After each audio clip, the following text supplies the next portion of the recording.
And we're back for another episode. In this episode, we're going to be carrying on the main story in Final Fantasy XIV's expansion Endwalker. And as always, hello from Mithrie. What's up? So we are here in Gala mode at 2434, and we need to talk to Jarek. So the quest is called At the End of the Trail. Jarek is amenable to making a deal. So you've come seeking Ceruleum, have you? What? Those purebloods up at Victor Spoils sent you? To turn to the enemies for help, they must be more desperate than I'd thought. Then again, Lucinia got her little sister to think about a sister, but we only saw Lucinia and 3 men. It's possible she died from whatever was ailing her. If she needed treatment, I doubt there'd be any to get around here. I may have refused Lucinia at first, thinking that she'd come back with something to exchange, but I can spare them a bottle worth of Ceruleum. Consider it a reward for introducing me to the rest of your contingent. Be sure to send them our way, you hear?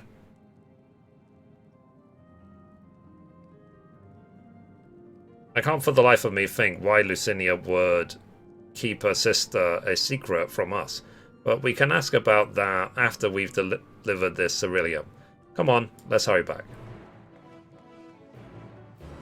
Okay, so let's go back to Lucinia and speak to Alice. Alright, we made it back to the camp, so let's talk to Alice. So this isn't right, it's too quiet. I would have thought Alphanode would still be treating them by the fire, but they're nowhere to be seen. I'll look inside the house while you search outside. They can't have gone far. Interesting. So for whatever reason, they're just nowhere to be seen. Maybe they're like hiding behind the house or something. Oh, I tell you what, let me ride my chocobo. Let's see if we can find any hint of where they went. That's a cliff. And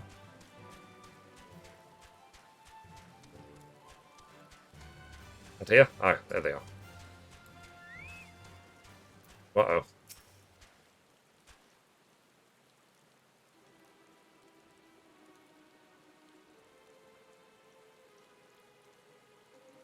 They asked me to help carry supplies, but when I followed them back here, they attacked me. Caught me off guard, forced me to defend myself. I fear they fared rather worse than me. You can't fool us. We know what you're about. Vultures, that's what you are, waiting in the wings for us to show weakness. Then, in you swoop. Here to help, what rot, all a ploy, to make us lower our guard. Let you win, put ourselves at your mercy, put us in chains, steal our lands, get your revenge. You're wrong, that's not what any of us want. Leave the arguments for later, we've got bigger problems. I found empty medicine bottles and a bed that's still warm. It's true, Lucinia was hiding her sick sister inside the house.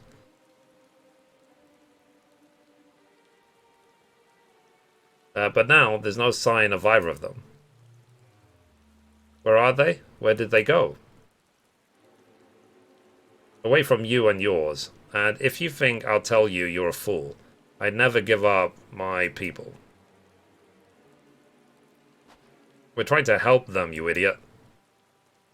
Her sister's ill. The empty bottles prove it. So the medicine ran out, or she put it in her pockets to make it easier to carry, or to avoid the sound of clinking glass. There are beasts everywhere. How could you let them go alone? To protect them from you.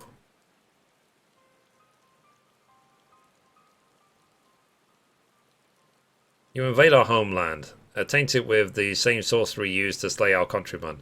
A Guardian should sooner die than suffer the insult. Better for them to flee, keep their purity intact, than be corrupted by your vile magics. We were waiting for a chance to free them, since the moment you arrived.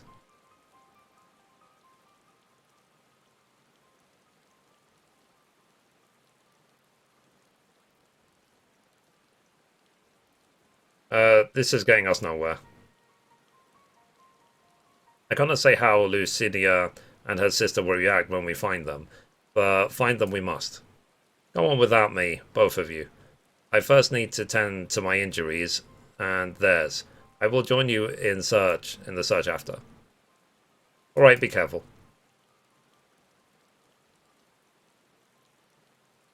We'll do our best to find them quickly.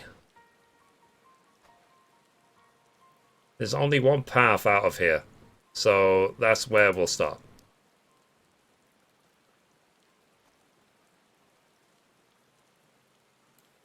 Alright, well, let's go. Gonna be too far away. Yep, okay. Here's Alice.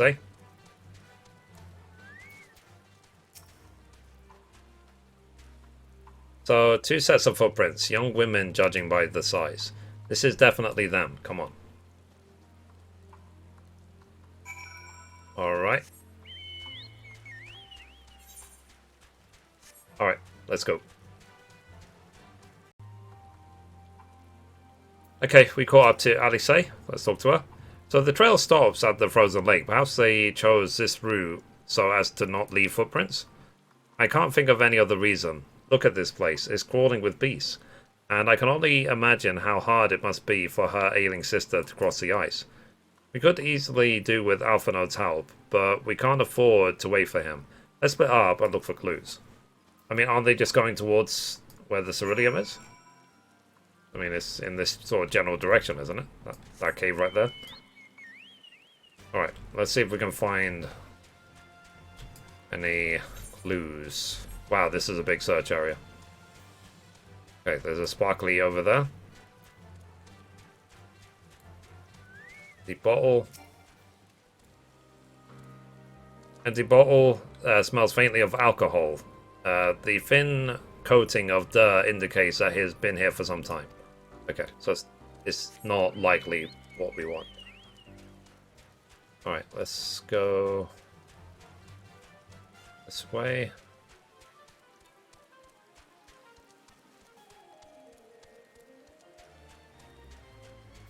Let's avoid all the Yetis around. Okay, this one. Fresh blood. Uh-oh. I hear an Aether going.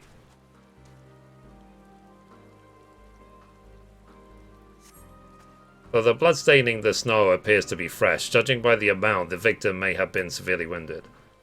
The trail of blood leads southeastwards. Okay, let's go southeast. Avoid these guys.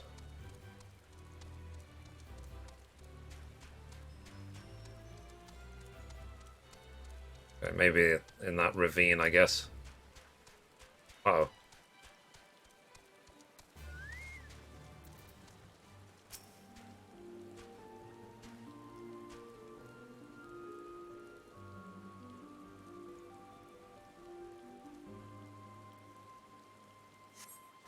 Oh, the two bodies are already cold. Well, that sucks.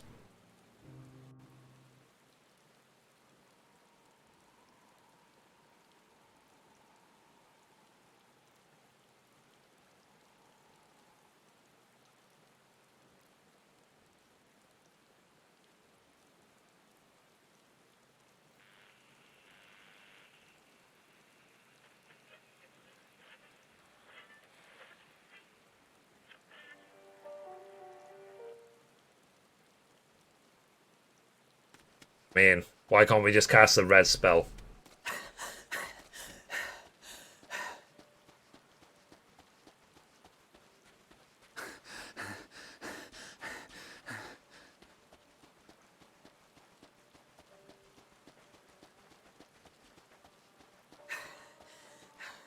Blood trail.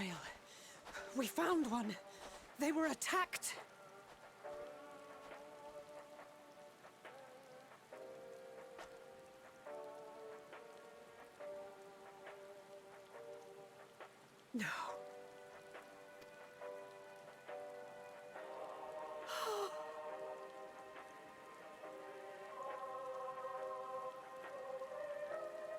Why? Why wouldn't they?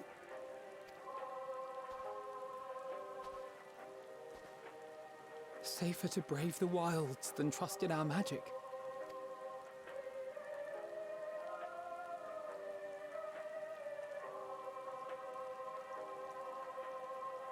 We should have...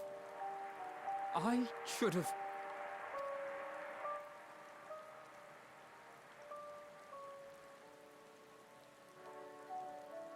We can't leave them like this.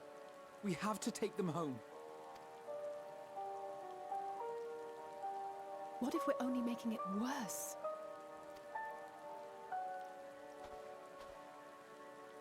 Maybe we don't belong here, but neither do they. Not out here in the wind and the cold.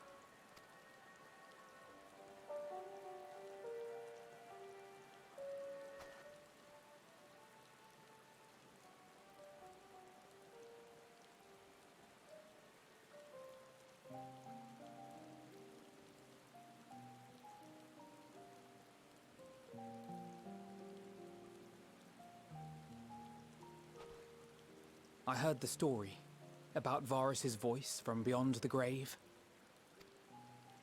Of course, I didn't believe it, but Licinia and her sister did. Perhaps there is something to the tale after all.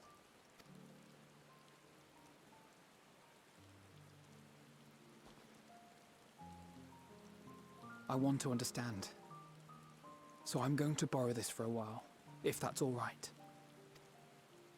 You had every reason not to trust us. We came as trespassers, invaders. But I pray that in time, we will be more than that to you. That we will find a way to help your loved ones. And see that no more children are left to freeze alone in the snow.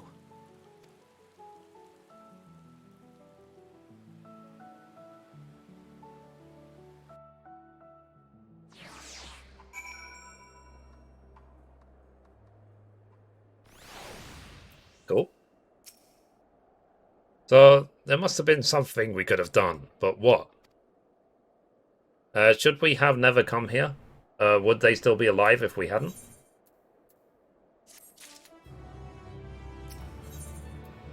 Okay, the next quest is called A Way Forward.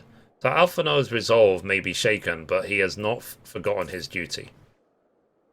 So we have already caused enough harm here. Let's return to the camp before we cause any more. As for those inside the house, we should send someone to take care of them. Someone who isn't us.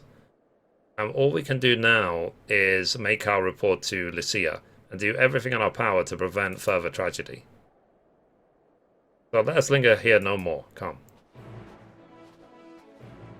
Okay. So I should be able to teleport. I can.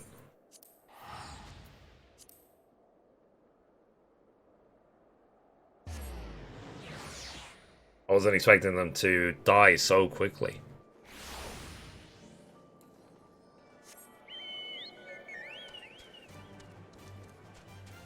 Okay. Go talk to Lucia.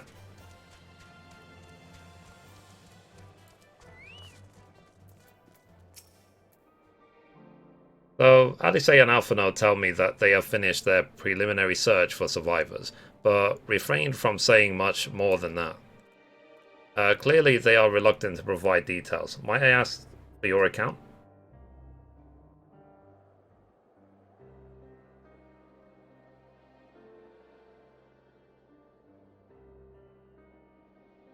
Thank you for your report.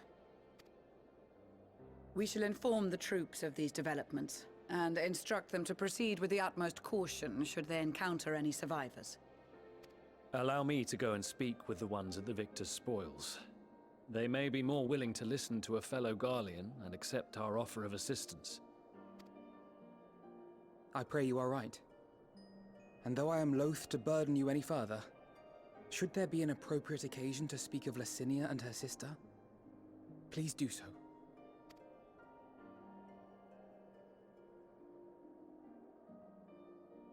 I am sorry to have put you through this. My distress is nothing compared to their suffering. So tell me, what else have we learned?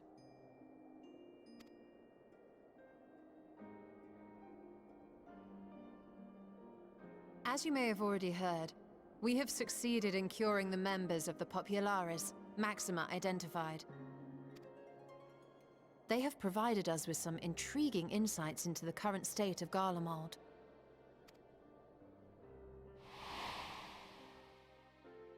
The assassination of Emperor Varus was the catalyst for the civil war. Nerva declared his claim to the throne, and his opponents refused to recognize it.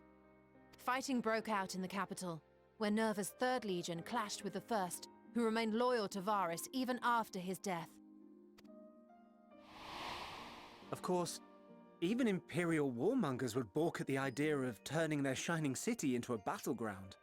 Like burning down the wood to spite the wasps. Neither side would be so mad. Unless something or someone inflamed their animosity to such an extent that they could not help but act against their better judgment.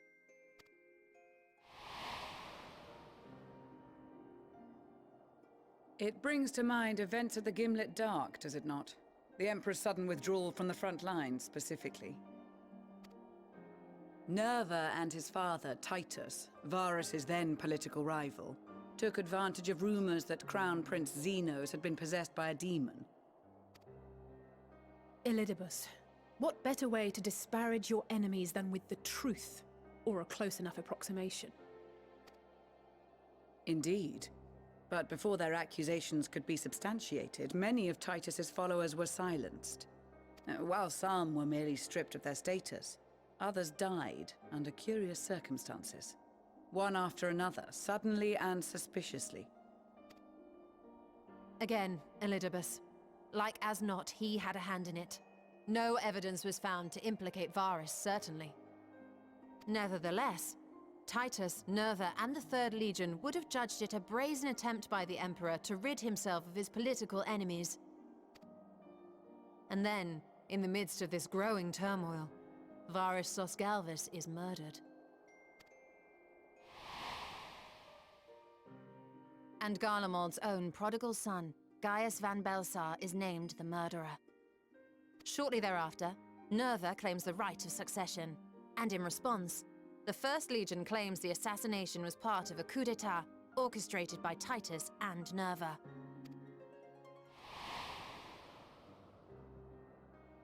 So no one is at fault, and everyone else is to blame. I should add that both parties received substantial financial backing, presumably to provide them with the means and encouragement to pursue a swift victory, and that these contributions came from the self-same benefactor. I'd heard House Brutus had been filling the 3rd Legion's coffers, but the 1st as well. It would seem so. Though the Populares determined that the 1st Legion received funds from a variety of organizations, all had connections to House Brutus. So Fandaniel, in the guise of Asahi, was playing both sides against each other the entire time. The information we gained from my friends does not end there. One night, shortly after fighting broke out, the capital was shaken by an immense tremor. From that point onward, they have no memories, no recollection of any events, including our clash on the Magna Glaciers. But when asked about the Imperial Palace and its bizarre transformation, they somehow recall Emperor Varus giving them orders in their dreams. May the Tower of Babil stand as testament to the glory of Garlemald. This sounds awfully familiar. We have something to show you all.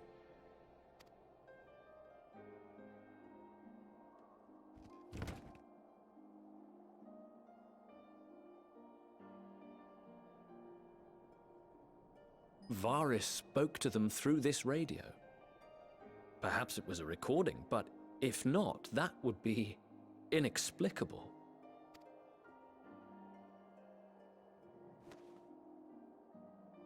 We are of one mind, then.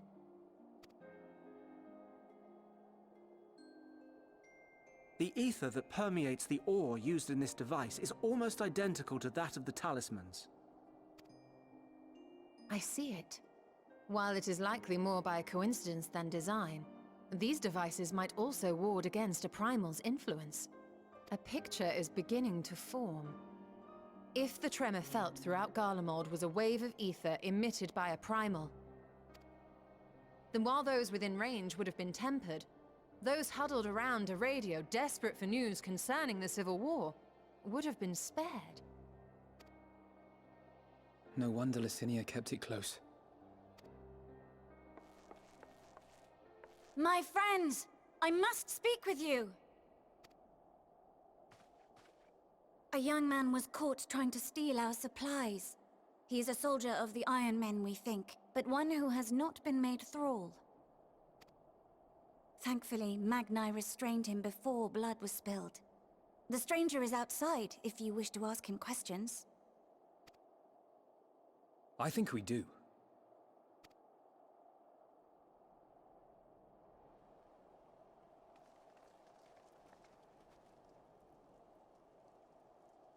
Who do we have here?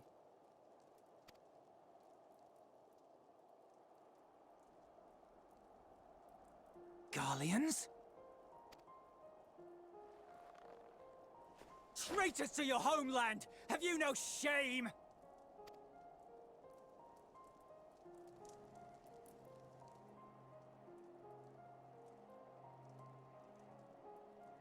I am Lucia Junius, a Temple Knight of Ishgard. And you are? Iulus Pier Norbanus. And that's all you invaders will get from me. We are not here to invade Garlemald. Far from it. Like you, our allies in Eorzea and the Far East fight in defense of their lives and their loved ones even as we speak. But it is the people of Garlemald who have suffered most. This we know. And that is why we have come to offer you our aid, that we may unite against our common foe.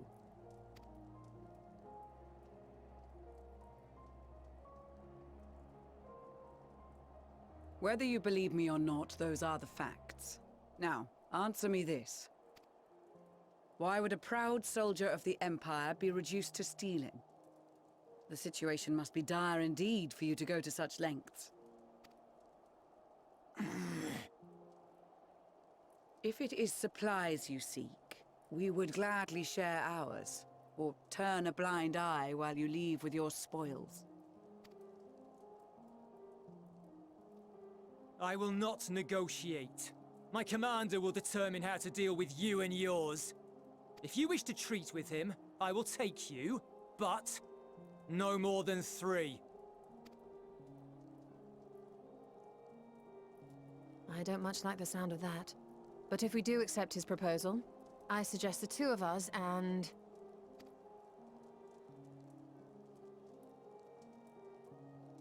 Please allow me and Alize to act as envoys. May I ask why? We have seen with our own eyes the hardships the Garleans face.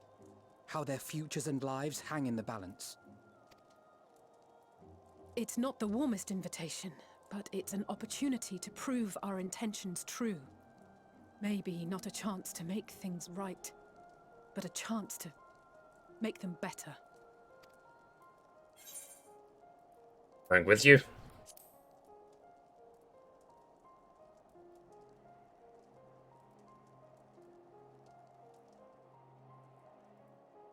I can see that persuading you otherwise is a lost cause, but you will proceed with the utmost care.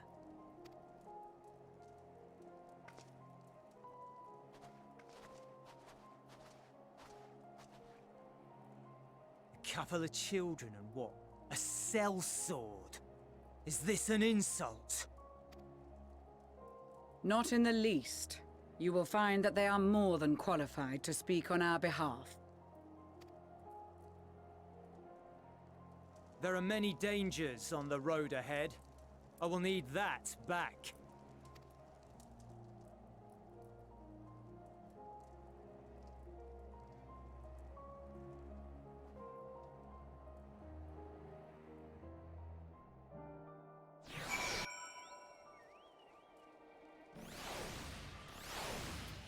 Hey, Let's talk to Lucia. So you'll be received as invited guests, so I urge you to observe proper social etiquette and conduct yourselves accordingly. Your safe return takes precedence above all else, remember this. Tancred in particular will be worried sick if you're gone too long. May the Fury watch over and keep you. Cool. Let's talk to him. Are you and the children ready? I will explain the route once we are outside your camp. If anyone attempts to follow us, we will judge it an act of hostility. We will not hesitate to take appropriate measures. I'd expect nothing less. You have our full cooperation. Okay.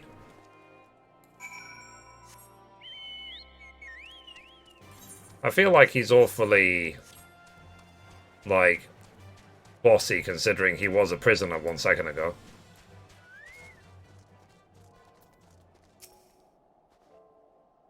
Alright, this is far enough. Listen carefully.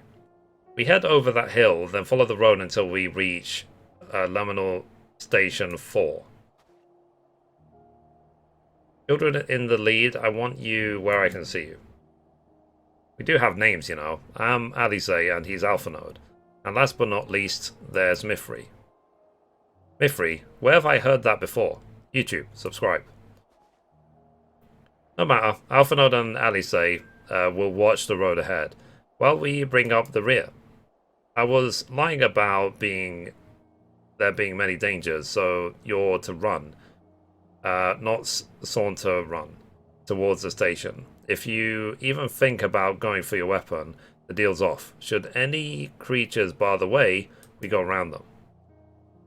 Once you choose to depart, Julius will accompany you. Alphanode and Alice will then begin moving towards the destination.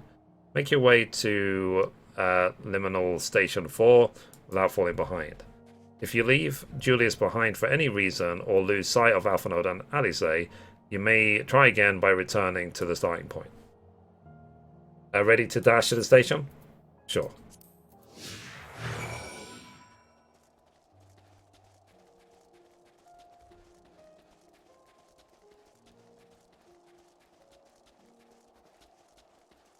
Oh, we'll try and avoid these bears if we can.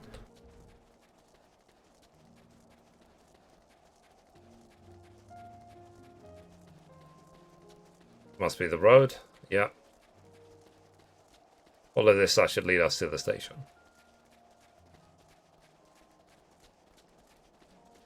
Or the easier surface to run on.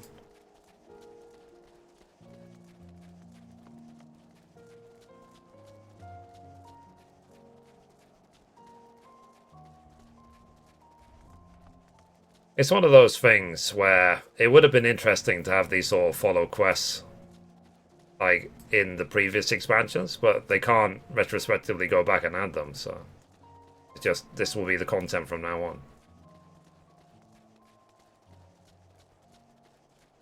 But hopefully if they ever release any other MMO like Final Fantasy XIV, these sort of features will be there from the beginning.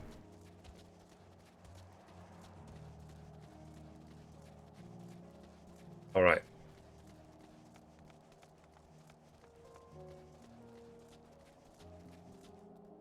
Okay, we made it. So let's talk to Julius, or Julius.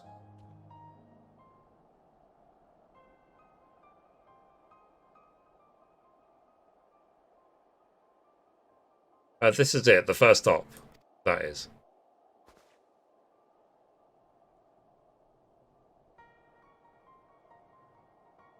Good, it looks like your friends knew better than to follow us. Are these your headquarters? No, we're stopping here so I can check for pursuers. Since it appears you've kept your side of the bargain, we can carry on. Fair enough. Talk to Julius. So, north of the station is Regio Domorum, one of the main residential areas, or at least it was. The afflicted roam the streets in packs. They'll tear us to shreds if given the chance. Keep close, no wandering off, understood? Sure. So, the next quest is called The Last Bastion. So Duelist knows only too well what that danger lurks around every corner. From here, we'll be heading northeast, keeping to the left of the railway. While the route itself is straightforward, getting past the hordes unseen is anything but. Keep your weapons at the ready. They would attack their own countrymen? Aye, they spare their own, but slaughter the rest without hesitation. Though we'll try to avoid detection, the chances of sneaking by completely unnoticed are slim at best. I'll lead the way, but in the event we are seen, you ought to fight them off. Those two will follow us, provided that they can refrain from drawing their weapons. While I doubt they would be foolish enough to stab their guide in the back, I will not take that chance. With that said, let us proceed. Okay, so I guess I'm doing this fight on my own. Okay, so I do have to go far. So they said the left side of the tracks. Hopefully we won't get attacked on the way. Oh, we got attacked. Never mind. Guess I'm on my chocobo.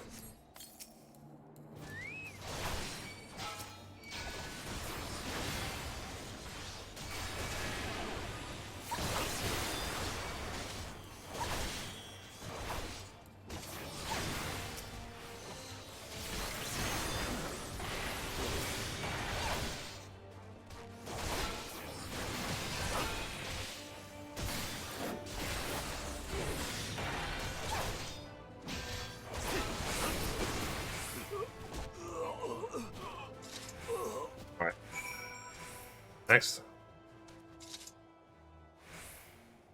So I see why your comrades chose you. Julius, our contingent has a cure for the afflicted, or tempered as we call them. Your people would need to be taken into custody that we may administer the treatment, but they would eventually regain their sanity. Is that so? For all I know, your treatment would simply force them to forsake one master for another. As far as I and my legion are concerned, they are no longer our people. They're beyond saving. Those who fought differently and tried to reason with them were butchered for their pleading hearts. Come, we have to keep moving. Alright.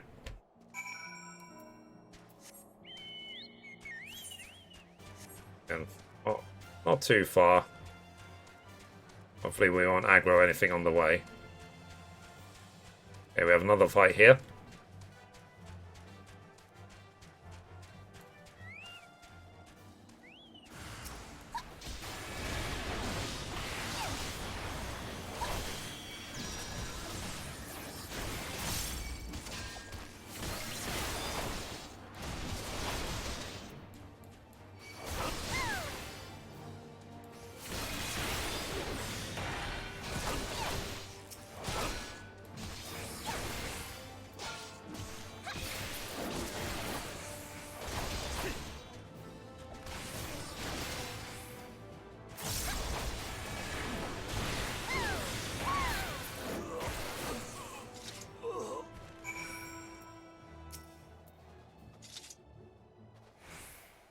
So it looks like we're not being followed. We will continue onward.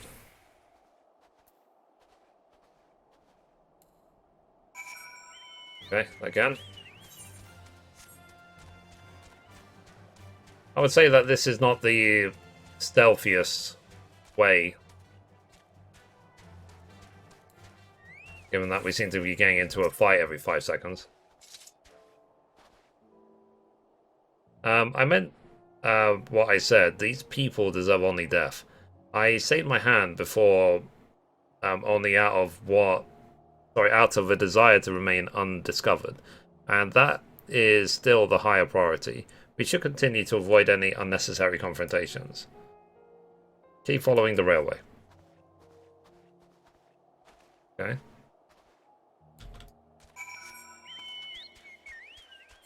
Do we have to go far? Okay, we do.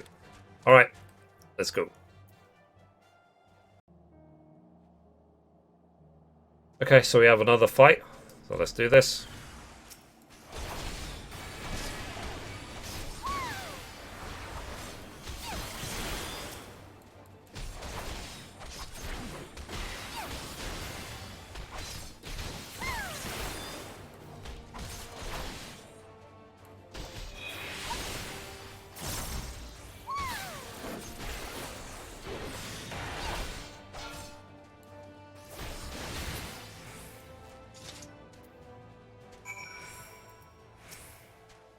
Talk to Julius.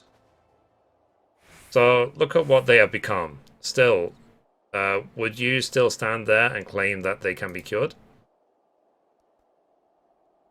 Those exposed to a vast quantity of primal aether may suffer severe corruption.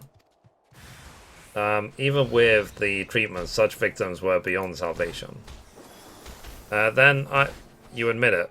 Now that you have seen these monstrosities for yourself, perhaps you will think twice before speaking of a cure. Reminds me of the soldiers in Final Fantasy VII that get sick from excessive exposure to materia. So, alright, we're not going too far.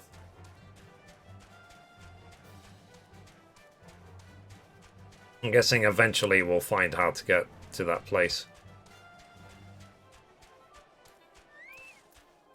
Maybe it's on the ground or something. Well, almost, sir. You have kept your side of the agreement, so I will keep mine this way. Alright. Again, not too far.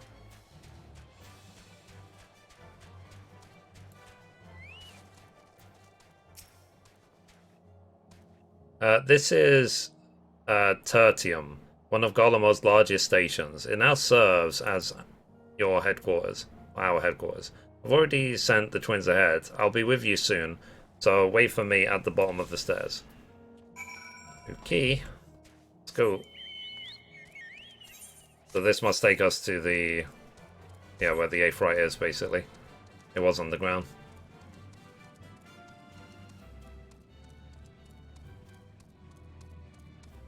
Interesting, interesting. Dark and gloomy, but very interesting. Let's talk to Master Alpha Node.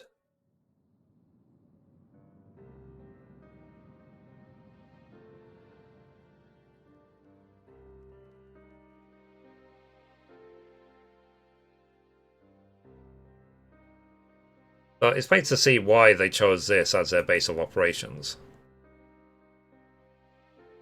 They could have done a lot worse. Even so, I imagine it's not the easiest place to live.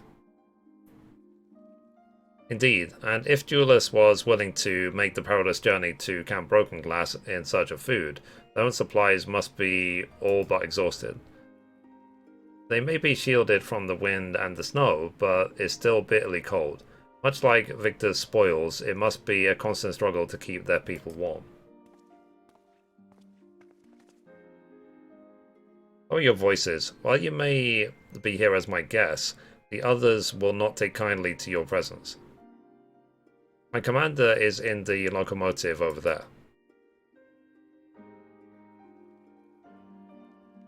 Okay.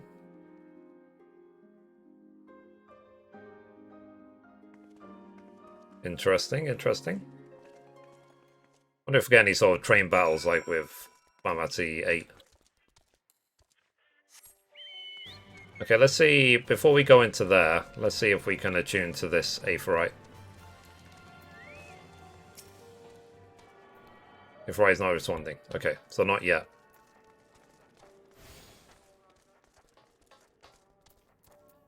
Okay, let's talk to Judas.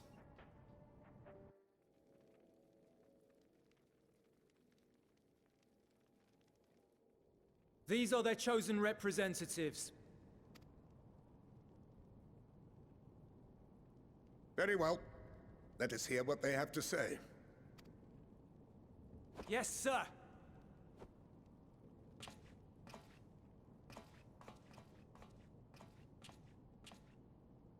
I present to you our commander, Lord Quintus Vankina, Legatus of the First Legion. The First? I had no idea you had survived.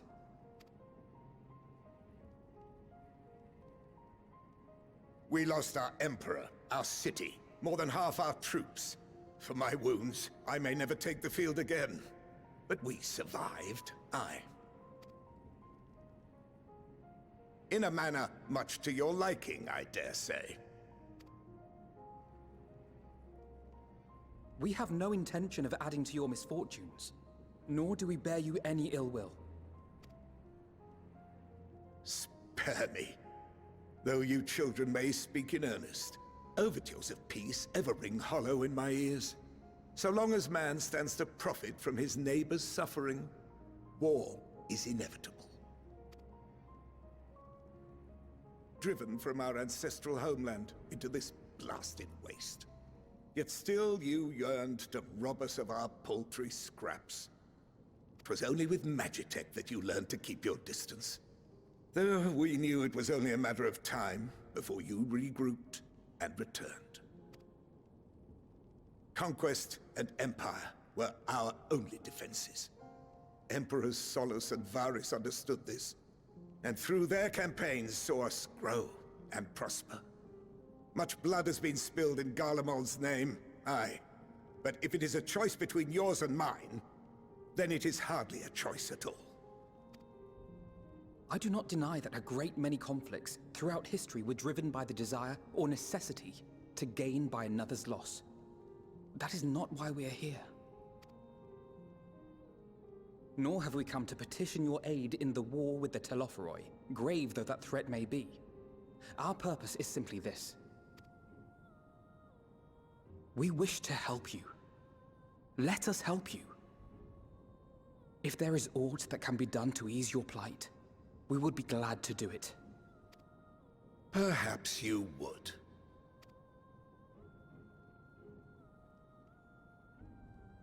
But regardless of the ideals you espouse, your leaders would not send an army into Garlemald if they did not stand to benefit. If we accept their aid, they will expect their efforts to be rewarded once the Telophoroi are no longer a threat. And after compensation and concessions, the great empire would be brought to heel. Her enemies rejoice at her downfall. Our third eye, a mark of shame. We won't stand idly by and let your people be humiliated. And we're not alone in that. We only want to make a difference, to make this world of ours better. Surely you can understand that. What I'm trying to say is, there are so many people who just don't care about making you suffer. And maybe that's almost insulting after all the suffering you feel the world has subjected your people to, but believe it or not, that's the truth. And now we're here, and all we're asking is for you to tell us what you want, what you hope for. So much blood has been shed, so much lost. All because of this endless war. Who wouldn't want to end it? Can we not work together to face our problems as one?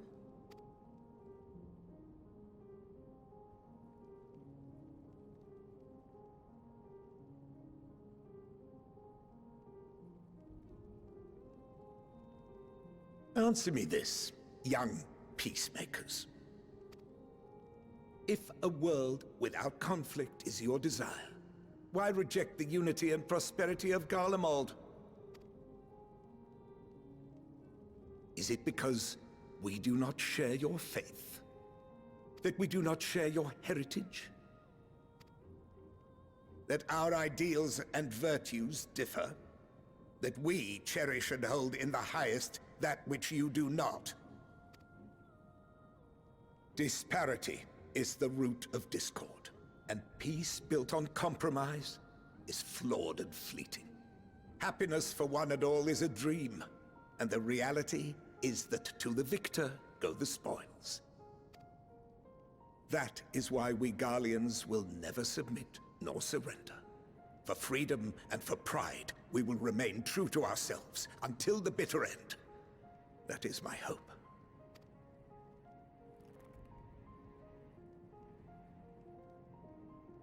It seems there is nothing more to say on the matter.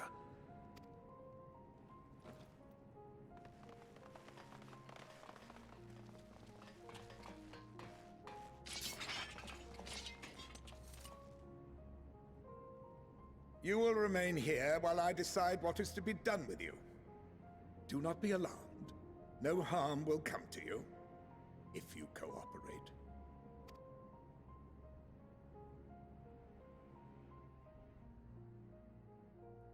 We will not resist. However, as your guests, I ask that we be allowed to speak with the other members of your group. As you wish.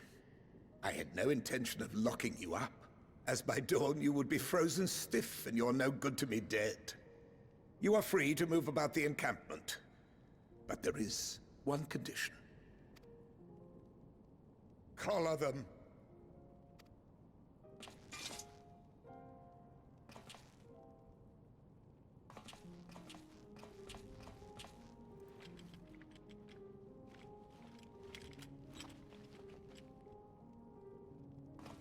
What are these?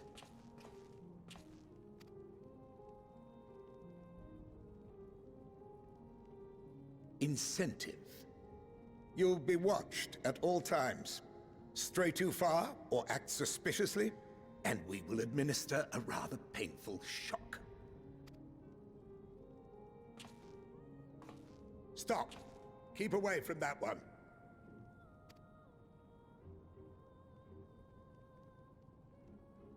The champion of Eorzea is not so easily cowed.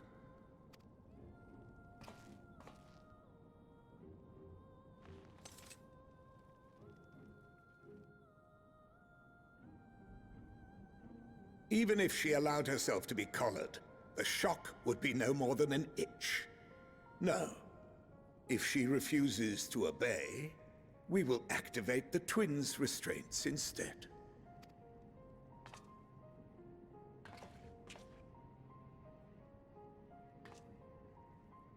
You needn't worry about us. We'll forget we're even wearing them soon enough.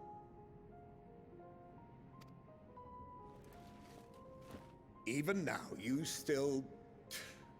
Why go to such lengths? What is it all for? Because even the most bitter adversary may one day see reason.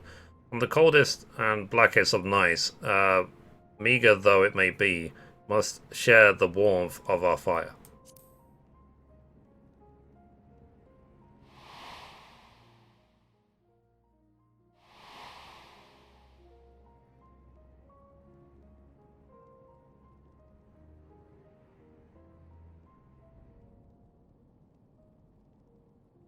You are a curious one. A far cry from the merciless barbarian others paint you to be. You will be their warden. Take them away. Yes, sir.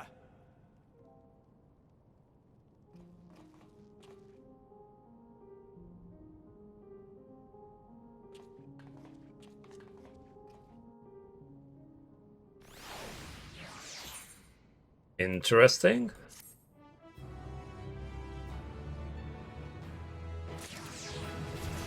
Nice. I'm gonna hit level 83. Alright, so I think that's a perfect time to end the episode. So anyway guys, that's it. Be sure to give a thumbs up if you liked it, and as always, goodbye from me, and goodbye from Mithrie. Bye guys.